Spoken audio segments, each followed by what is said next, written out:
Benjamites have lots of strange stories which try to conceal their real importance. The Old Testament is full of condemns for Baal worshippers, but not explicitly reveals them.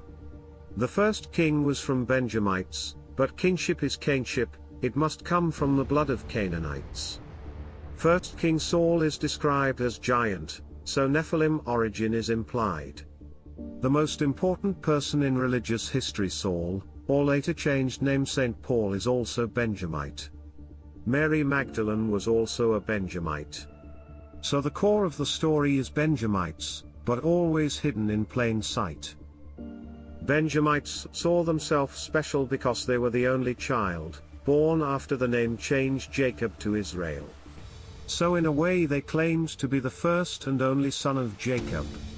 In another strange theory, when Jacob wrestled with God, he is said to be injured, like Fisher King in Arthur lore. So in some sources, Benjamites claim not to be from Jacob, but from the angelic race. The Book of Judges tells the story of the outrage at Gibeah, in which Baal-worshipping Benjamites raped the wife of a Levite, instigating a war against the Benjamites by the 11 other tribes of Israel, which decimated them, reducing the number of male Benjamites left to less than 300.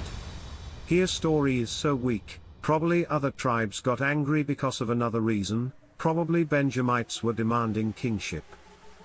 After the war, the other tribes swore before Jehovah that they would not give their daughters to marry Benjamite men, and thus the remaining males were forced to marry women outside of Israel, outside of the covenant with Jehovah. The entire race of the Benjamites became associated with the worship of strange gods, the marrying of foreign women, and the curses of Jehovah. Anyone marrying a Benjamite woman will also have the curse. So accusation of whore had these root to Magdelena. There is an idea that she was an adulteress, specifically that she was the same adulteress whom Jesus saved from public stoning, and absolved of her sins. However, adulteress, like whore, is a versatile word, and would have applied to a woman who had been divorced as well. In one theory, Magdalene had once been one of King Herod's wives, but had been divorced by him. Magdalene was a high noble woman, and that was why Herod married her. But when he tired of her, he turned her out of his house, and married Herodias, the wife of his brother, making her his wife instead. John the Baptist objected to divorce or new marriage to Herodias, or objected both, and thus ended up getting beheaded. Herod was of Edomite Arabic origin who converted to Judaism. So Jesus also was taking anger of Jewish elites by marrying a Benjamite divorced from Edomite. John the Baptist also objected to Jesus marrying Magdalene. Even in Gospels we see disciples do not like Magdalene. King David married Michal, daughter of first King Saul, so that Angelic Cain blood donated the kingship. But by marrying another Benjamite, Jesus also allied with another divine branch. Occult traditions hold that Jesus and Mary Magdalene may have been the leaders of a royal magic cult, with Magdalene performing the role of a temple priestess or sacred handmaiden. But here the meaning is not negative, handmaiden of the deity, that woman is dedicated to the temple, so becomes the devoted wife of deity. Since Jews did not like gods of other tribes, they called these women as harlots. Normally they were being prepared for dynastic weddings, which have strong rules. The rules of dynastic wedlock dictated celibate lifestyles, except for the procreation of children at regular intervals.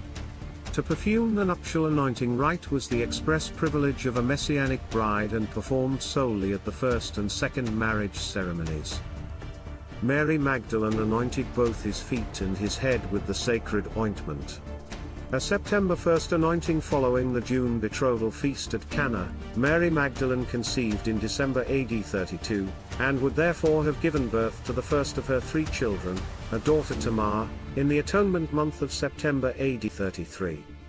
The metaphor of Jesus turning water into wine symbolized using magic to graft the vines of 2 powerful royal bloodlines. In Benjamites, royal blood is matriarchal. So after this wedding, they had the most important daughter in the last 2,000 years, Tamar. Today there are secret societies just to protect and conceal her lineage. There are even theories that Magdalena first married John the Baptist, and Tamar is their daughter. So the fight between esoteric secret groups is centered around this holy dynastic family, and who married who actually.